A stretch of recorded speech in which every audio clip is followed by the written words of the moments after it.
ದುರುದ್ದೇಶಪೂರ್ವಕವಾಗಿ ತನ್ನನ್ನ ಸಿಲುಕಿ ಹಾಕಲಾಗಿರುವಂತಹ ಪ್ರಕರಣದಲ್ಲಿ ಸೌದಿ ಅರೇಬಿಯಾದಲ್ಲಿ ಜೈಲು ಪಾಲಾಗಿ ಕೊನೆಗೂ ಕೂಡ ಬಿಡುಗಡೆಯಾಗಿ ತಾಯ್ನಾಡಿಗೆ ಮರಳಿ ಬಂದಿರುವಂತಹ ದಕ್ಷಿಣ ಕನ್ನಡ ಜಿಲ್ಲೆಯ ಕಡಬ ತಾಲೂಕಿನ ನಿವಾಸಿ ಚಂದ್ರಶೇಖರ್ಗೆ ಮನೆ ಮಂದಿಯಿಂದ ಖುಷಿಯಿಂದ ಸ್ವಾಗತಿಸಿದರು. ರಿಯಾದ್ನಿಂದ ಮುಂಬೈಗೆ ಬಂದು ಅಲ್ಲಿಂದ ಮಂಗಳೂರಿಗೆ ಆಗಮಿಸಿದ ಚಂದ್ರಶೇಖರ್ ತಾನು ಮಾಡದಂತಹ ತಪ್ಪಿಗೆ 11 ತಿಂಗಳಿಂದ ಸೌದಿ ಜೈಲಿನಲ್ಲಿ ಬಂದಿಯಾಗಿದ್ರು. ಮಂಗಳೂರು ವಿಮಾನ ನಿಲ್ದಾಣದಲ್ಲಿ ಹೊರ ಬರುತ್ತಲೇ ಚಂದ್ರು ಭಾವುಕರಾಗಿದ್ರು. ಮಗನನ್ನ ಅಪ್ಪಿ ಹಿಡಿದು ಆನಂದ ಬಾಷ್ಪ ಸುರಿಸಿದ ತಾಯಿ ಹೇಮಾವತಿಯನ್ನ ಕಂಡ ಅಲ್ಲಿದ್ದವರ ಕಣ್ಣಾಳಿಗಳಲ್ಲೂ ಕೂಡ ನೀರು ತುಂಬಿಕೊಂಡಿತ್ತು. ಸೌದಿ ಅರೇಬಿಯಾದಲ್ಲಿದ್ದ ವೇಳೆ ಸಿಮ್ ಖರೀದಿಸಲು ಹೋಗಿದ್ದ ಚಂದ್ರು ಬ್ಯಾಂಕ್ ಖಾತೆ ಹ್ಯಾಕ್ ಆಗಿತ್ತು. ಹ್ಯಾಕ್ ಆದ ಖಾತೆಗೆ ಮಹಿಳೆಯೊಬ್ಬರ ಖಾತೆಯಿಂದ 22,000 ಹಣ ಜಮೆಯಾಗಿತ್ತು.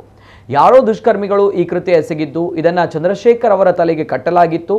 ವಂಚನೆ ಪ್ರಕರಣ ಎಸಗಿದ್ದಾರೆ ಎಂದು ಆರೋಪಿಸಿ ಚಂದ್ರಶೇಖರ್ ಅವರನ್ನ ಸೌದಿ ಅರೇಬಿಯಾದ ಪೊಲೀಸರು ಬಂಧಿಸಿದ್ರು. ಬಳಿಕ ಅವರು ಜೈಲು ಪಾಲಾಗಿದ್ರು. ಭಾರತೀಯ ವಿದೇಶಾಂಗ ಇಲಾಖೆ ಸೇರಿ ಹಲವರ ಪ್ರಯತ್ನದಿಂದ ಜೈಲಿನಿಂದ ಬಿಡುಗಡೆಯಾಗಿ ಬಂದು ಇದೀಗ ಮರಳಿ ಅವರು ತಾಯ್ನಾಡಿಗೆ ಬಂದಿದ್ದಾರೆ.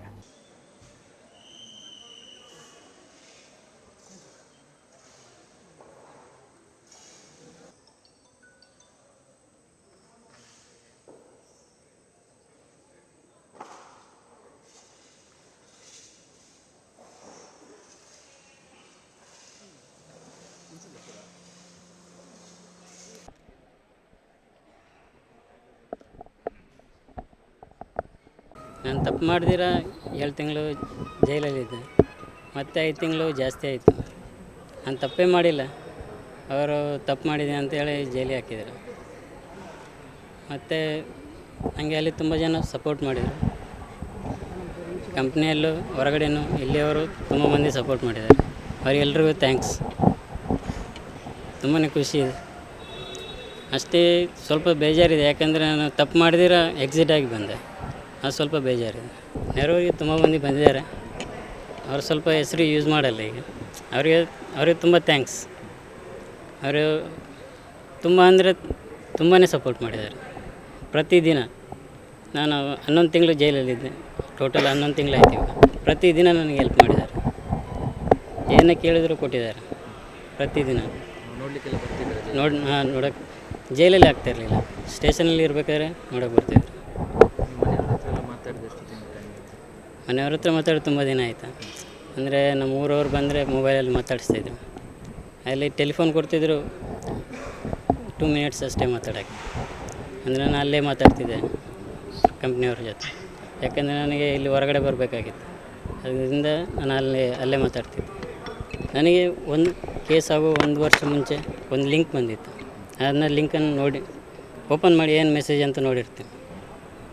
ಆಮೇಲೆ 1 ವರ್ಷ ಆದಮೇಲೆ ನನಗೆ ಊರಿಗೆ ಬರಬೇಕಾಗಿರೋ ಎಕ್ಸಿಟ್ ಆಗಿ 8 ದಿವಸ ಮೊದಲು ನನಗೆ ಸ್ಟೇಷನಿಂದ ಕಾಲ್ ಬರ್ತದೆ. ಕಾಲ್ ಬಂದು ಸ್ಟೇಷನಿಗೆ ಪ್ರಾಬ್ಲಮ್ ಆಗಿದೆ ಅಂತ. ನೆಕ್ಸ್ಟ್ ದಿನ ಕಂಪ್ನಿಯಿಂದ ಒಬ್ಬರು ಸೌದಿ ನನ್ನ ಕರ್ಕೊಂಡು ಹೋಗ್ತಾರೆ ಸ್ಟೇಷನಿಗೆ. ಕ್ಯಾಪ್ಟನ್ ಹೇಳ್ತಾರೆ, ನಿನ್ನ ಹತ್ರ ಎಷ್ಟು ಅಕೌಂಟ್ ಇದೆ ಅಂತ. ನಾನು ಹೇಳ್ತೀನಿ, ಒಂದೇ ಅಕೌಂಟ್ ಇದೆ, ಕಂಪ್ನಿ ಕೊಟ್ಟಿರೋದು. ಆವಾಗ ಕಂಪ್ನಿಯಿಂದ ಬಂದಿರೋ ಸೌದಿನೂ ಹೇಳ್ತಾರೆ, ಅವನ ಹತ್ರ ಒಂದೇ ಅಕೌಂಟ್ ಹಿಡಿದು ಬೇರೆ ಅಕೌಂಟ್ ಓಪನ್ ಮಾಡೋಕ್ಕೆ ಆಗಲ್ಲ. ಅವನಿಗೆ ಕಂಪ್ನಿ ಲೆಟ್ರ್ ಕೊಡಬೇಕು, ಲೆಟ್ರ್ ಕೊಡ್ದಿರ ಓಪನ್ ಮಾಡೋಕ್ಕಾಗಲ್ಲ. ಕ್ಯಾಪ್ಟನ್ ಹೇಳ್ತಾರೆ 1 ವಾರ ಬಿಟ್ಟು ಎಲ್ಲ ಚೆಕ್ ಮಾಡಿ ಮತ್ತೆ ಬನ್ನಿ ಅಂತ. ಮತ್ತು ನಾನು ಕಂಪ್ನಿಗೆ ರಿಟರ್ನ್ ಹೋಗ್ತೀನಿ. ಕಂಪ್ನಿಯಿಂದ ಮತ್ತೆ ಬ್ಯಾಂಕ್ ಹೋಗಿ ನನ್ನ ಅಕಮ ID ನಂಬರ್ ಇದೆಯಲ್ಲ ಅದು ಕೊಟ್ಟು ನಾನು ಸ್ಟೇಟ್ಮೆಂಟ್ ತೆಗಿತೀನಿ. ಸ್ಟೇಟ್ಮೆಂಟ್ ತೆಗಿಬೇಕಾದ್ರೆ ಗೊತ್ತಾಗುತ್ತೆ ನನ್ನ ಅಕಮ ನಂಬರಲ್ಲಿ ಇನ್ನೊಂದು ಅಕೌಂಟ್ ಇದೆ ಅಂತ, ಅಮೌಂಟ್ ಟ್ರಾನ್ಸ್ಫರ್ ಆಗಿದೆ ಅಂತ. ಅವ್ರು ಟ್ರಾನ್ಸ್ಫರ್ ಮಾಡಿದವರು ಅವ್ರ ಹತ್ರ ATM ಕಾರ್ಡು ಇದೆ.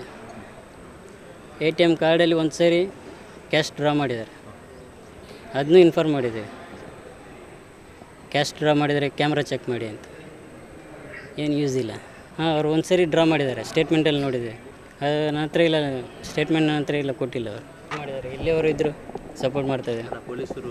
ಇಲ್ಲ ಏನಿಲ್ಲ, ಏನು ಹೊಡೆಯೋದು ಏನಿಲ್ಲ. ಮತ್ತು ನಮ್ಮ ಪ್ರಕಾಶ್ ಅವರು ಅಂತೇಳಿ ತುಂಬ ಹೆಲ್ಪ್ ಮಾಡಿದ್ದಾರೆ. ಇವತ್ತು ಬರಬೇಕಾದ್ರೆ ಸ್ವಲ್ಪ ಕಾರಣ ಅವರೇ, ಅರುಣಣ್ಣ ಅವರೆಲ್ಲ ತುಂಬ ಹೆಲ್ಪ್ ಮಾಡಿದ್ದಾರೆ ನಮಗೆ. ಅದನ್ನು ಯಾವತ್ತೂ ನಾವು ಮರೆಯೋದಿಲ್ಲ, ಮತ್ತು ಎಲ್ಲರನ್ನೂ ಸಹ ಮರೆಯೋದಿಲ್ಲ. ನಾವು ಯಾರೆಲ್ಲ ಹೆಲ್ಪ್ ಮಾಡಿದ್ದಾರೆ ಅವ್ರನ್ನ ಯಾವತ್ತಿಗೂ ಮರೆಯೋದಿಲ್ಲ. ಬಂದದ್ದು ತುಂಬ ಖುಷಿ ಇದೆ, ತುಂಬ ಅಂದರೆ ತುಂಬ ಖುಷಿ ಇದೆ. ಯಾಕೆಂದರೆ ಅಲ್ಲಿ ಏನು ಅನುಭವ ಮಾಡಿದ್ದಾನೆ ಅಂತ ಗೊತ್ತಿಲ್ಲ ನಮಗೆ. ಆ ಥರ ಹಾಗೆ